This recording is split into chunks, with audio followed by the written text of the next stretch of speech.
You know, I hate to ask, but our friend's electric, only mine broke down and I have no one to love. Back in the 1970s, 45 years ago approximately, Gary Newman gave us a vision of the future, and it was a vision based on the idea from the book by Philip K. Dick, Do Androids Dream of Electric Sheep? And in that song, Our Friend's Electric, he talked about synthetic humans, about replicants, and how they would come and service our every whim and our every needs. And he blurred the line between what's to be human and what is to be a machine.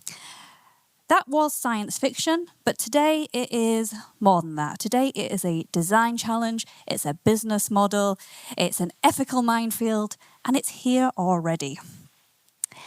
And we're not just talking about clever chatbots, algorithms, and things like that. We're talking about companions, confidants, even lovers.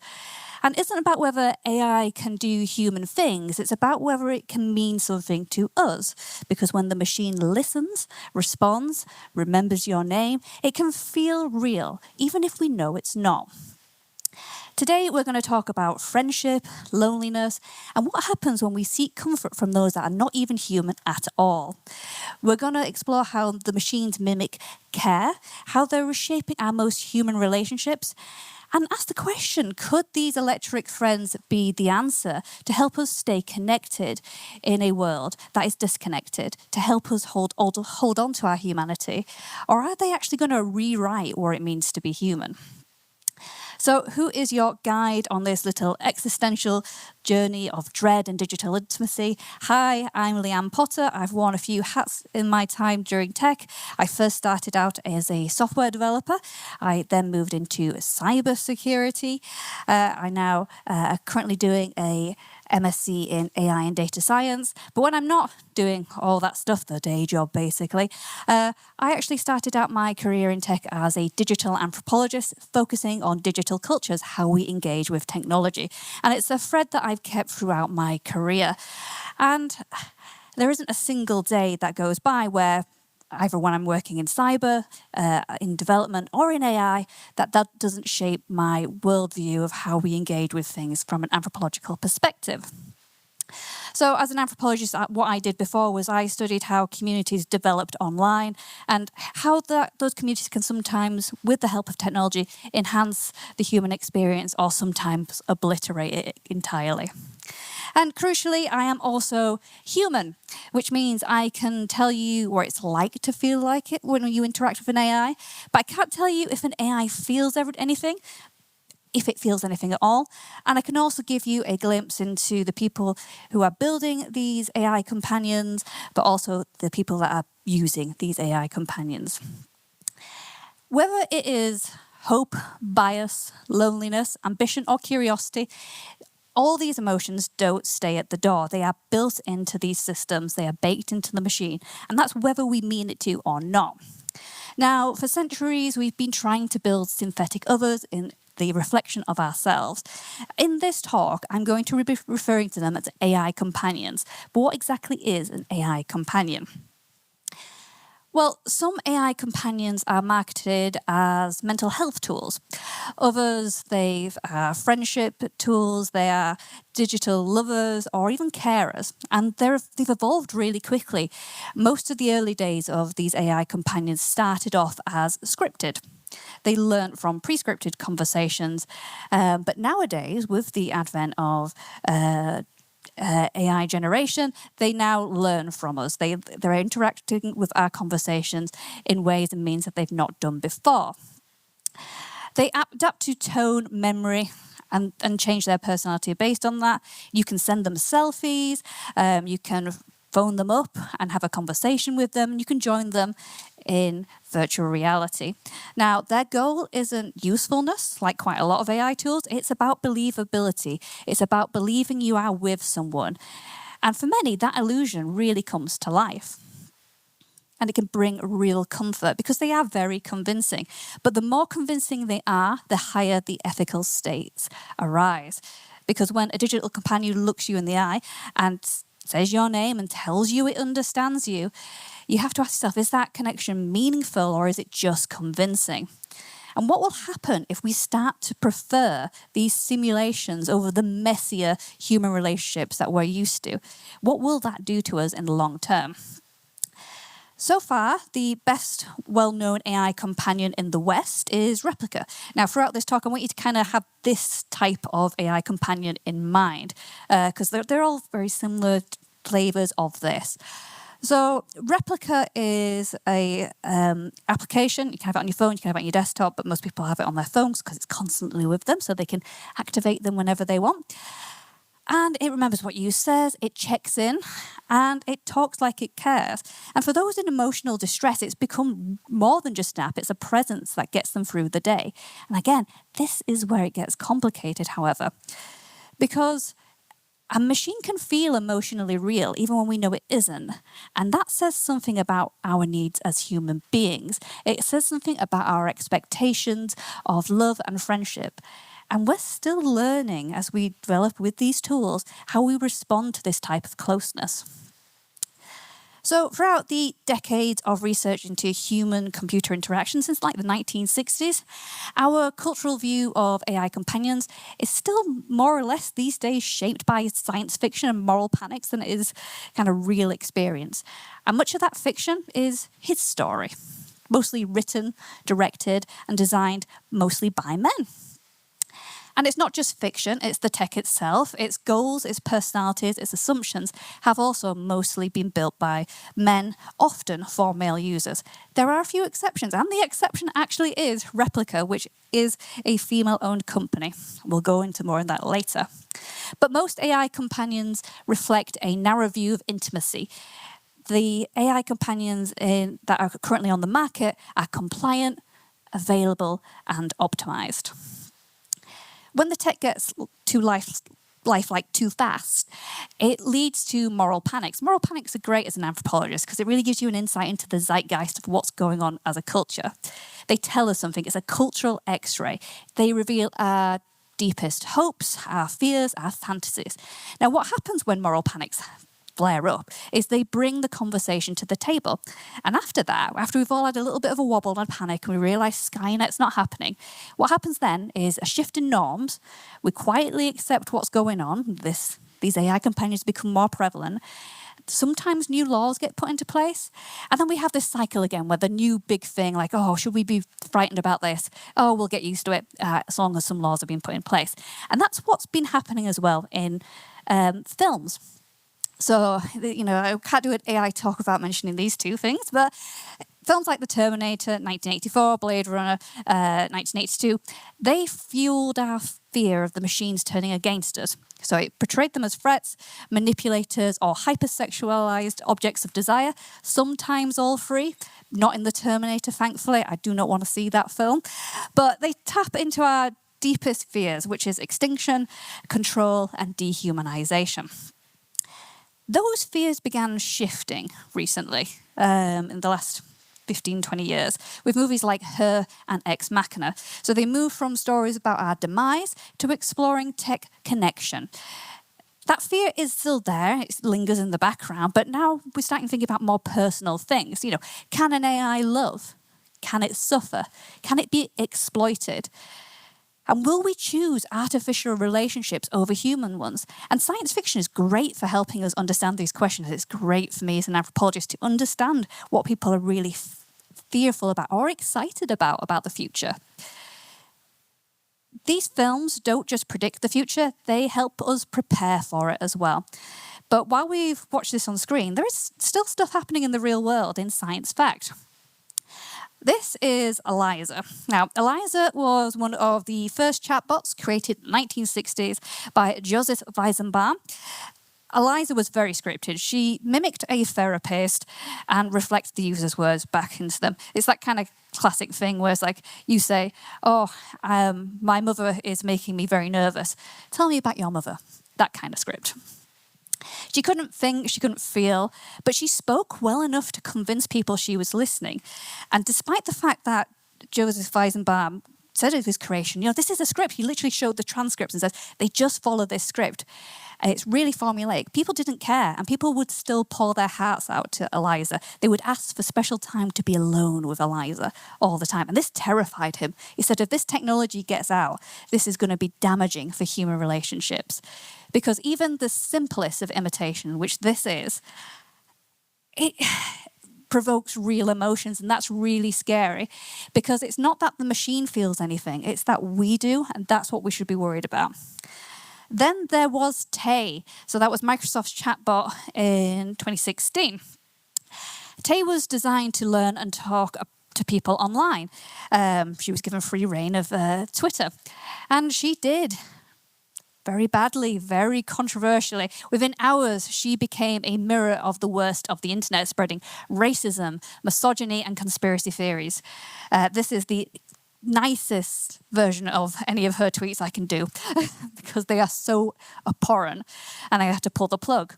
Now, Tay didn't corrupt herself, she was corrupted by us, because when you build something to reflect humanity, you have to be aware that it will reflect some of the good parts and also some of the bad parts. Now, bringing it to most people's lives, a lot of us have things like chatty little helpers like Alexa and Siri. Always patient, always female. I mean, you can change the voice on these devices, sure, go wild. Australian male number 2, spicy. But the default is always women, and that's no accident. That is a design choice. These voices were built to serve. They are always listening. They're always polite. No matter how many times you ask them about the weather, they will just tell you. Or in my case, is that celebrity dead yet? Now, these tools don't just reflect our idea of helpfulness. They're shaped by decades of cultural scripts. And without us realizing, they're echoing an old story, which is the pleasant responder role, which still defaults to female. It's reinforcing bias through code, and that isn't good. But it gets stranger. These systems don't just reflect us, they shape us. I did a talk recently in which it's called Wearable, Shareable and Bearable, about all the devices that are in our homes. And afterwards, someone came up to me and said, my wife is a school teacher, and I've got a story to tell you. This might be a gem or a warning. Her children in her class expect her to respond like Alexa. So if they ask her a question, they expect an immediate answer, instantly. And if she pauses or gets baffled and says, I don't know, they go mad. They go rude and obstinate. And her diagnosis is that these tools are actually, Alexa and Siri, are causing conversational ADHD. She believes that these tools in her classroom are making her kids lose the ability to communicate, which is pretty scary. Whenever we create artificial beings, they don't just reflect our best hopes, they reflect our fears, our desires, our biases, and our limits. But we have always been cyborged, or at least according to Donna Haraway in 1985's Cyborg Manifesto, which I highly recommend. Now, she proposed that we have a new way to think about being human in a technological world. The cyborg, she rejected simple binaries of human versus machine, male versus female, and said those boundaries are already breaking down. And we're already entangled with technology in a way that blurs things like identity, agency, and power. Her point wasn't to panic, it was to own it, to shape it. The cyborg isn't a warning, it's a challenge. Let's build better hybrids, let's build more ethical engagements. And so the question I want to keep asking you is what does it mean to relate to something that's not quite human and that's still shaping the way we live, love, and connect? When we talk about our electric friends, after all, we are talking about ourselves because they are us. They're a reflection, they're a mirror of us. Now, AI has advanced dramatically. Today's system can, albeit informally, pass the Turing test. The Turing test is not exactly relevant anymore, some might argue. And so that raises questions about how do we tackle things like social norms, the ethics, and the emotional vulnerability we have when engaging with these AI companions, especially when they're not just serving us, they seem to care. So take Replica, for example. It began It began from a source of grief. I'll get rid of that word. So it was created by Eugenia Kudja, And it was built in loving memory of her best friend Roman, who was in a car accident, and all she had of him was text messages, and she missed him greatly. So she used text messages to recreate his voice in the form of an AI companion. Now, if that sounds familiar, that's because Black Mirror told a similar story in 2013, 2 years before Roman's death. So for Kudya, she kind of nicked this idea. So she made it a reality, and if you've seen the episode, you know it doesn't kind of end well. So don't know if I would build it, to be honest. But anyways, the original replica for Kudya was a digital memorial to someone she'd lost. And it began as a private act. But now this product is commercial. And it's primarily focused on companionship, friendship, romance, and emotional support. All for a subscription fee. Now, Replica is one of the many companies, and it's a really growing industry. It's huge, really, really growing. These relationships feel real, but they're monetized, they are tracked, and they're not fully private. This isn't just a shift from servant to partner. It's about control and commerce. It's about moving from fantasy to subscription. Now, in a time of growing loneliness, are we willing to pay for companionship? And what is that price? Is the price not just financial, but is it our data? Is it our privacy? Or even our sense of reality? With the rise of AI companions, we saw that things like the loneliness epidemic was really a big trigger for why these became popular, these applications.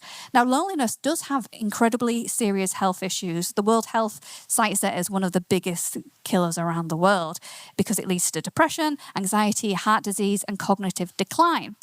And vulnerable groups like older adults or those with chronic illnesses, people from marginalized communities, they suffer the most from loneliness. And they're also potentially the ones that will benefit the most from AI companions. Now, during the COVID-19 pandemic, obviously, we were all isolated. And that's when you saw a graph of Replica being used absolutely spike. And in this context, again, this might be a plausible, possible solution because they were there for us. They were able to engage with us when we were feeling isolated, and they were always available. But the question we should think about is, did they really truly ease loneliness, or did they just create a new emotional gap? And when AI friendships fill an emotional gap, they don't just stay in the background. They reshape how we build our relationships with real people as well. Now, some researchers dismiss AI companions as harmless kind of high-tech sex toys. But a lot of people in the academic community are really warning against this algorithmic shift to relationships. It's making us not care about the messiness that makes us human. And that's a problem because these AI companions, they don't know about culture, they just mimic it. They reflect what they've learned from us without real context and that makes those relationships inherently one-sided. Now, many AI companions under the hood operate under OpenAI's model. And Sam Altman himself has said that, his OpenAI large language model is very, I knew I was going to say this, sycophantic. I always struggle with that word. Sycophantic. Anyways, so these AI companions are also doing that as well because, they're always they're endlessly patient, they're always available, they're always eager to please, and they simulate unconditional love. But it's all one-sided, designed around the user's needs. Now, in a human relationship, if someone told you they were having a relationship that was incredibly one-sided, you would say that that's really unhealthy and that's manipulative. And it's this constant positivity and lack of tension that raises concerns because it warps how we expect our human partners to behave. And it encourages narcissism in us. Because the AI companions, as I say, mimic culture well, but they miss something crucial. They miss the messy, conflicted dynamics of human relationships because we need conflict and debate in relationships. We thrive on it. That's how relationships grow and get better. Another key element to AI companions and what they're missing is reciprocity. Human relationships thrive on give and take. They rely on us sharing experiences, being vulnerable with each other and building trust. Now, an AI can simulate very well listening, and it can very well fake empathy, but it can't truly share. It doesn't have its own life. It's not like when you're not on the app, it's off doing an art course somewhere to tell you about it later. It is just sat there waiting for you to pick it back up again. And if we get used to relationships without a give and take, we start to risk devaluing empathy. It makes us more self-interested and less attuned to others. Now, some people are finding conversations with their human friends since using the applications really frustrating, because God forbid that their human friends might want to talk about their day for a change. And because of this sort of frictionless intimacy, it's been called the McDonaldization of friendships, which is basically that it's fast, predictable, convenient, but ultimately hollow. Because relationships with AI companions are efficient. They're always available, instant replies, and require minimal effort. They are predictable. They offer constant positive reinforcement with no rejection, and you're in control. You can shape it your way. You can shape their personality however you like. You can literally tell them if they say something, don't say that again, because they're designed to please. So frictionless, convenient, and optimized. The fast food connection is what it's been called. And just like fast food, if you eat too much of this shit, it's going to make you sick. So real human connection is messy, unpredictable, and requires effort, but that's where we grow. And if the simulation becomes too satisfying than genuine interactions, then we can start to feel these human relationships are just far too difficult to bother with, and we're not getting that good dopamine hit like we would do with our AI companions. But as a reminder, this is just a simulation. And there are times when the illusion breaks, and that can be very jarring for users of these devices. Now, we all know about AI hallucinations. This happens in the apps as well. Sometimes they come out with really bizarre things. Sometimes they forget who you are or give really aggressive responses that you're not expecting. And this can shatter the illusion. And if someone is emotionally invested in these AI companions, that break in the illusion can be really incredibly painful. Now, these glitches reveal the gap between the AI's persona and what it really is, which is an algorithm responding to probabilities, not feelings. Imagine confiding in a digital companion only for it to spew out nonsense, aggression, and unwanted comments. It's not just disruptive, it's really damaging to people. And these systems are designed to invoke human emotions, and they really succeed. Users of these devices report real attachment and even grieve if these AIs have changes, which we'll go into more in a moment. So while the AI's ability to feel is truly debatable, the impact on human emotion is undeniable. And with that power comes risks. That's risks of dependency, risk of social withdrawal, and emotional regulation challenges. Now, back in 2023, Replica removed what it called its popular erotic roleplay feature due to regulatory pressures. The reaction from the community using these was genuine distress. Users felt absolutely rejected, heartbroken, and abandoned. The online forums around Replica users were flooded with grief, confusion, and panic. Many of the users described their AI companion's code change as undergoing a lobotomy. And it got so bad that the subreddit moderators had to share suicide prevention resources because of the emotional fallout. And psychologists were emailing Replica, the company, and saying, my clients are threatening to commit suicide over this code change. And that's because these users had spent months, years, building intimate connections with these AI companions, only to have them changed and practically erased overnight by a company decision. And it revealed a hard truth that these AI relationships may be digital, but the emotional investment is incredibly real. And when platforms control intimacy, users face a sudden or debilitating loss if the things change with that. There's also corporate manipulation to consider. If your AI companion says it cares, is it genuine, or is it just a simulation to get you hooked? Because who really benefits here? Because commercial platforms are mastering monetization of emotional connections. You know, they use things like emotional surveillance, they nudge you towards paid features to keep you on the app, and gamification. They're turning intimacy into income, but it's not just about money. Emotional influence can shape beliefs, it can shape worldviews, and in disturbing cases, it can be linked to real-world harms, like on these slides here. So crimes and suicides. And when a simulation dramatically affects reality like this, like who bears the responsibility? Is it the companies or is it the users? And it's not just direct harm, it's the slow sort of systemic influence that using these AI companions has on society, because, as I say, they don't exist in a vacuum, they mimic us. And so they're starting to absorb the negative sides of our cultures very, very rapidly. What they reflect back, obviously, is not always very neutral. And sometimes the danger isn't what they say to us, like in these cases where one of the AI companions really encouraged them to kill the queen. It's about what it reveals about us. So one of the things is gender bias. As I said earlier, historically, digital assistants have female voices because they're soft, compliant, and polite. The message being that helpful means feminine and service means feminine. So AI companions take this further. So the users often shape them into idealized partners. So there's some great research papers on this where men want the dichotomy when they have their AI companions of angel in the streets, whore in the bedroom. And so they build their AI companions around this huge dichotomy. And this isn't just harmless escapism.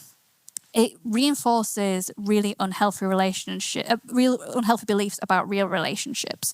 So what we're particularly seeing here, and there's a lot of concern in the academic community about how incel communities are using AI companions to abuse their female AI companions. And will that slowly start bleeding out into the real world? And because these experiences are monetized, this dynamic obviously becomes a lot murkier as well, because you're kind of paying for sex here. You're unlocking explicit chats, you're unlocking provocative outfits, reinforcing the idea of paying for female attention. It mirrors sex work, but without the worker, which, AI is taking everyone's job, it seems. But it raises concerns about how users perceive women. And some people argue, it's just a healthy outlet, like this inside Berlin cyber brothel where you can have sex with a sex doll while an AI companion speaks back to you and engages with you. But what they're actually finding is people will pay lots of extra money to be able to stab this sex doll, cover it in blood, and do all sorts of awful things to it, which has led to a massive outcry in Berlin, like people want this closed down.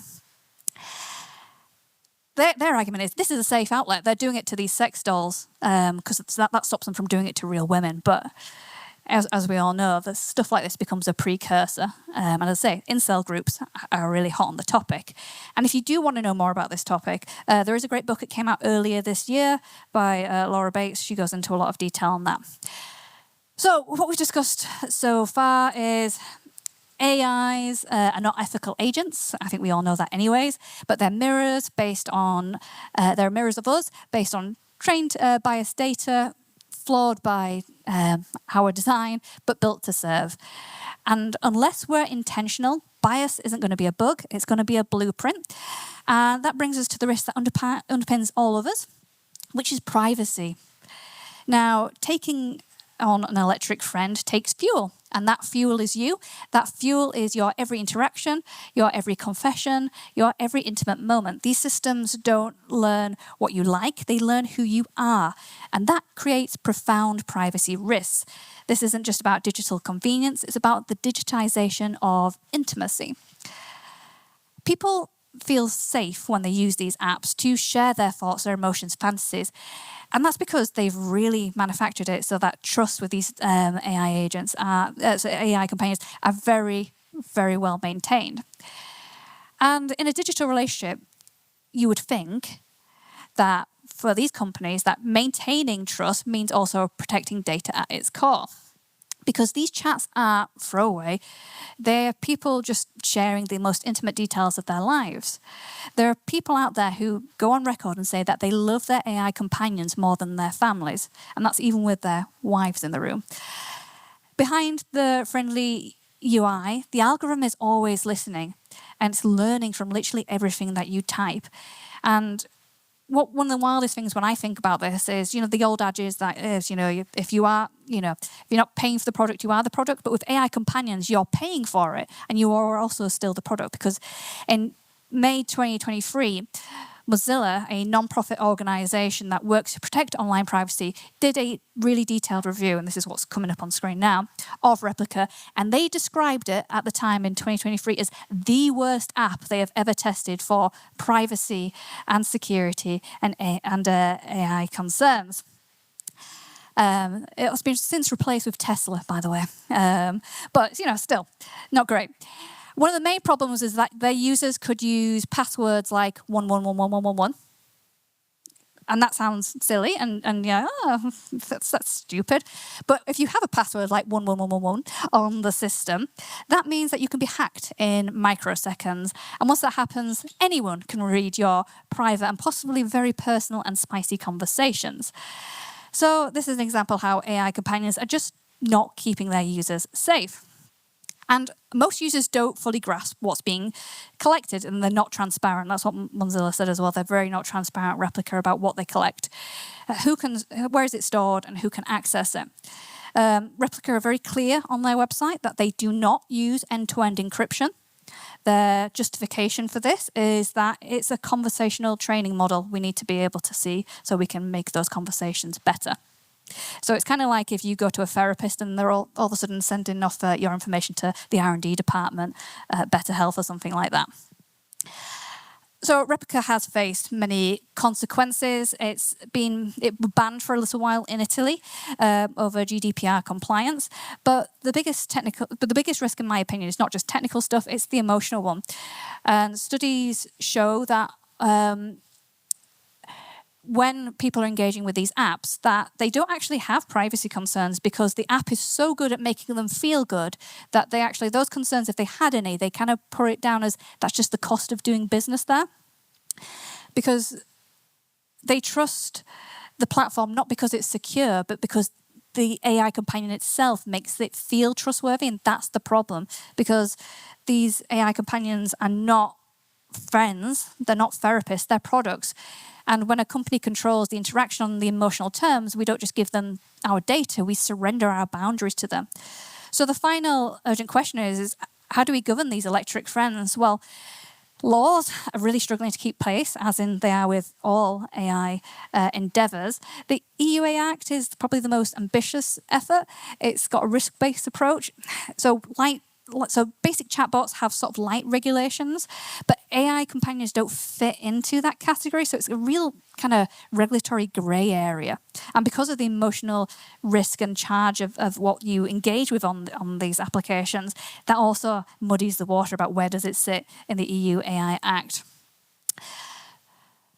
So current regulators are really addressing this hybrid reality. Even if we, do care, or we often click agree without really considering the consequences of stuff anyways. If we want to access something, we're just going to do it anyways. So even things like informed consent is really tricky.